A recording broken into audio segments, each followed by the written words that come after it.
Hello everyone, this is Nikki Shindo, Senior Advisor of WHO Health Emergencies Program. I welcome you to eProtect. This is a pre-deployment training for acute respiratory infections, and I'm going to give you acute respiratory infections of public health concern, an introductory session. Here's the learning objectives. By the end of this session, you will be able to describe basic information about acute respiratory infections and how they are transmitted, and summarize the symptoms, treatment, prevention of ARIs of public health concern. Here's the session outline. First, introduction to acute respiratory infections, what they are and how they transmit. Number 2, examples of acute respiratory infections of potential concern. And lastly, number 3, major global ARI events. What are acute respiratory infections? Acute respiratory infection is a disease of the respiratory tract caused by an infectious agent. Respiratory tract is the parts of the body that we use for respiration, meaning that we respirate, inhalate, and exhalate to exchange gases. So symptoms of acute respiratory infections arise within hours to days of exposure to a pathogen, for example, virus, bacteria, or combination of both, or another disease-causing agent. ARIs can be mild to severe to fatal, depending on the interactions between the pathogen, the host, and the environment. Some infections can be asymptomatic, meaning that you cannot tell the infection from symptoms. Typical symptoms include fever, runny nose, sneeze, cough, lethargy, body ache, sore throat, shortness of breath, wheezing, difficulty breathing in severe cases. So all sorts of reactions from your respiratory tract. Acute respiratory infections are classified into 2: upper respiratory tract infection, mainly nose and throat, and lower respiratory tract infection, infection of lung and bronchi. Lower respiratory tract infection often require hospitalization and can be very severe and life-threatening. Who is affected by acute respiratory infections? The quick answer is everyone. Acute respiratory infections are very common and widespread disease. Everyone can get ARIs. Lower respiratory tract infection, such as pneumonia and bronchitis, a severe form of ARI, are the leading cause of illness and death worldwide. In lower-income countries, lower respiratory tract infection is the #1 killer of children under 5 years of age. Lower respiratory tract infection can be serious and life-threatening, particularly in the very young, old, and pregnant women, people living with chronic medical conditions. These are the elements that contribute to acute respiratory infection. First is pathogen. We need to know what kind of pathogen is responsible for ARI, and host, who's infected, age, underlying diseases, nutritional status, occupation, immune status, smoking, concurrent or past infections with other pathogens. Third factor is environment. Physical environments such as air quality, crowding, temperature and humidity matters, and also hygiene is an important factor. And contextual environment such as healthcare access and quality, infection control and prevention measures, isolation barrier nursing, and medical countermeasures such as vaccine and therapeutics are important factors too. So now I want to talk about interaction of host pathogen environment to create illness. Host susceptibility, disease transmission, and disease severity are all variable for respiratory infections because of the interactions of the host, pathogen, and environmental factors. Host factors, such as immune system and immune status, or the presence of underlying conditions, can affect how susceptible an individual is to getting sick with the pathogen and how severe the disease will be. Variations in the pathogen can affect how easily it is transmitted and how severe the disease will be as well. The environmental factors, both physical and social, can also affect the transmission of a pathogen, as well as the susceptibility of a host to infection. Therefore, while all people may be at risk of infection, the level of risk is dependent on multiple factors. Risk assessment needs to be done in the context of considering pathogen as well as the other factors that may play a role. So now we switch the topic really to focus on certain acute respiratory infections of concern to public health. As I spoke, acute respiratory infection include the common cold and severe pneumonia. But some new diseases or increased pathogenicity of a pathogen can cause very serious effect in people's health and public health. Why are they concerned? Because they are likely to transmit very easily from person to person, and they can cause very severe disease. And people will meet this pathogen for the first time in their life, meaning that they don't have immunity to the pathogen. And this is at the population level, so a large number of people will encounter this disease without immunity. And most of the times, new disease, we don't have any vaccine or treatment existing, meaning only public health interventions.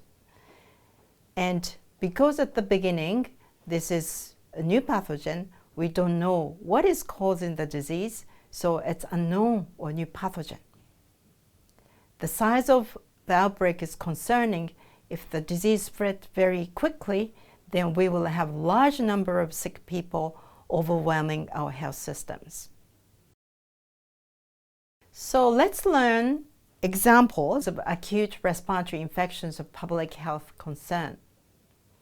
We have many in the history, but to name few, influenza viruses causing human infection for which the population has little underlying immunity. Severe acute respiratory syndrome, known as SARS-CoV, Middle East respiratory syndrome, called MERS-CoV, or completely new pathogens that are not under our radar screen, and other pathogens. It could be something like pneumonic plague or Legionella. We know the disease well, but it happens in a different context. It could cause a large public health disturbance. So first, to talk about non-seasonal influenza viruses. Well, seasonal influenza viruses we experience every season, annually, and globally. It's everywhere.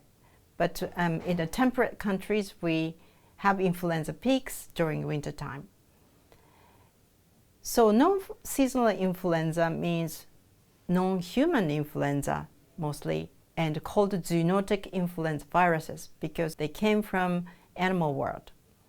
What we know about those viruses and commonly face outbreaks are namely avian influenza viruses such as H5N1, H7N9, and swine influenza viruses, H1N1 swine, H1N2 swine. These are same types of viruses in terms of classification, but they are not pure human viruses, but mostly circulating in pig population. And newly emerged influenza viruses from a genetic mutation exchange.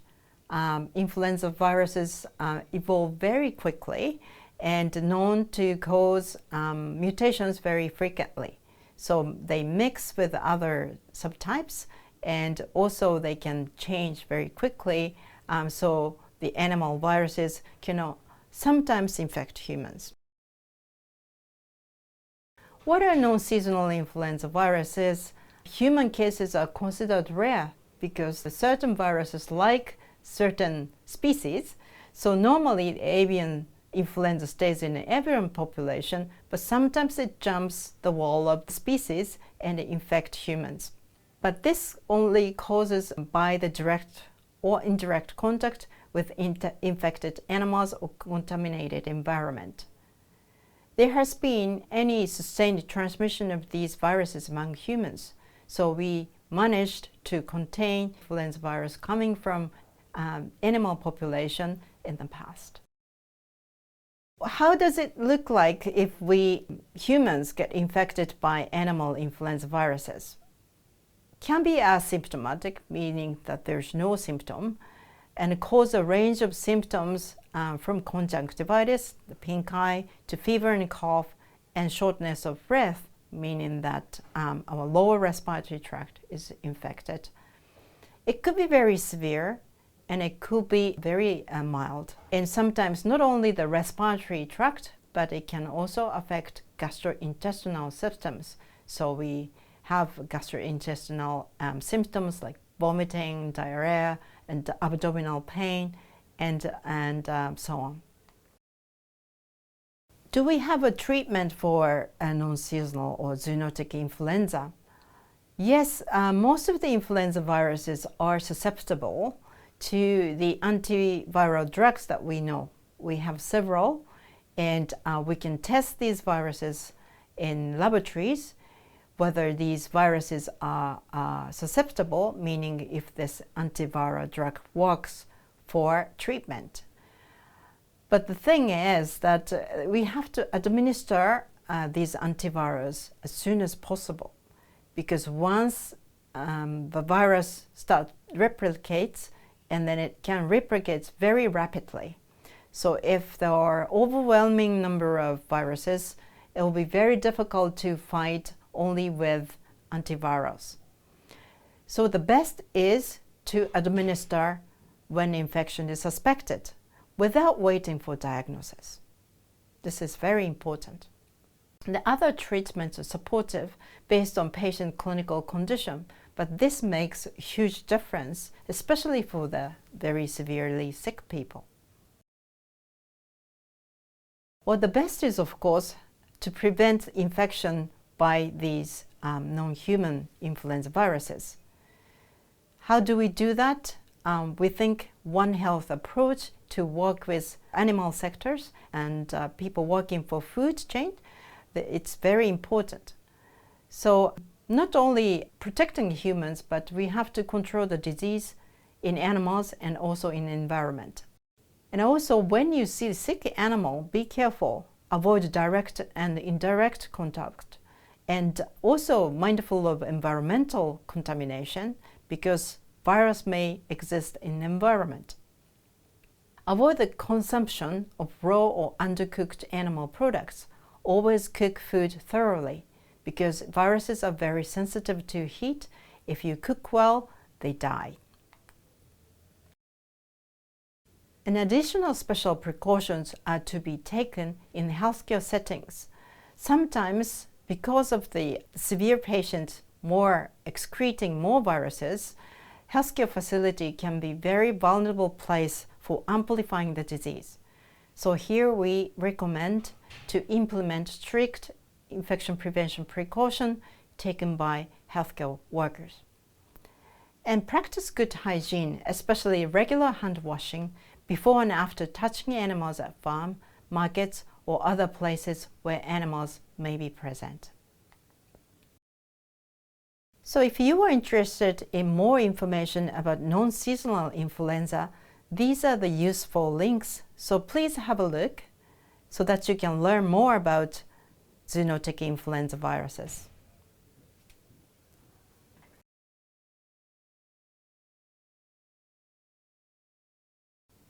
The second acute respiratory infection of public health concern is Middle Eastern Respiratory Syndrome. It's called MERS in short. MERS is an acute respiratory infection caused by a coronavirus family called the MERS-CoV.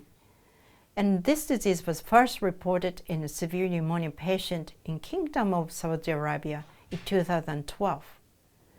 As of January 2020, it has caused over 2,500 human infections and over 800 deaths. Most human cases have been reported in the countries of Arabian Peninsula. Cases and outbreaks have been reported by countries outside the Middle East, but these are usually related to infection initially acquired in Middle East.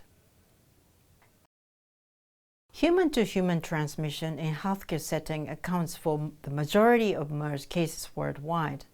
MERS-CoV has not yet caused widespread outbreaks outside of healthcare settings. There was a large outbreak associated with hospitals in the Republic of Korea in May to June 2015, following a human case, just one case, introduced in Korea who had traveled to the Middle East. MERS-CoV is widely circulating among dromedary camels, thought to be transmitted to humans via direct or indirect with camels and camel-related products, for example, raw camel milk. How does the disease transmit? Infected persons can transmit the virus to other persons in close contact. This has most often occurred in healthcare settings among patients and between patients and their caregivers. Incubation period, which means that when the people get the virus and people present illness, is 5 days on average, but it ranges from 2 to 14 days. And who are susceptible to this virus? Well, healthcare workers, because they are caring for the sick patient infected with this virus. And people caring for the cases who come very close to the patient while they're very sick, they are at the risk of infection because of their close contact. Severe illness seems to occur more frequently on older people, people with a compromised immune system, and people with underlying medical conditions. Heart disease, kidney disease, chronic lung disease, and diabetes and cancer. Human infections can be asymptomatic, meaning that you cannot tell the person is sick, or can cause a range of symptoms from mild to severe, such as fever and cough, to shortness of breath. Pneumonia, an infection of the lung, may occur and may require hospitalization and intensive medical treatment. Severe illness has resulted in death in about 1/3 of the cases. In some cases, infected patients have also reported gastrointestinal illness. Majority present diarrhea. There is currently no specific treatment for MERS-CoV infection in humans. Treatment is supported based on the patient's clinical condition, such as mechanical ventilation in the case of respiratory system failure. So how to avoid this MERS-CoV infection? Avoid unprotected contact with dromedary camels. Persons with underlying medical conditions, as described previously, should avoid contact with camels. Avoid the consumption of raw or undercooked animal products, including milk, meat, and urine. Practice good hygiene, especially regular hand washing, before and after touching animals at farms, markets, or other places where camels may be present. Special precautions are to be taken in healthcare settings to prevent the spread of the virus among patients and between patients and healthcare providers. For more information about MERS, you can follow these links to have a look at our MERS dedicated website with more information. So now we are going to review some of the major global ARI events. Here are some examples historically known as major global ARI events. Influenza pandemic. We believe that influenza pandemics recurs to the world every 10 to 14 years interval. In 1997, avian influenza A H5N1 in humans occur in Hong Kong Special Administrative Region. This was the introduction of first known avian influenza A, which caused very severe diseases and death. In 2002, SARS coronavirus emerged in China, caused more than 8,000 patients. In 2003, avian influenza A H5N1 recurred and spread in Eurasia and Africa, caused human infections in 15 countries. In 2012, MERS-CoV was detected in Saudi Arabia. 2013, avian influenza A H7N9 emerged in humans in China. In 2019, we are facing 2019 novel coronavirus emerged and causing outbreak in China. So if you are interested in more updated and detailed information, we invite you to visit WHO website, where you can find a lot of information related to acute respiratory infection of public health concern. Thank you.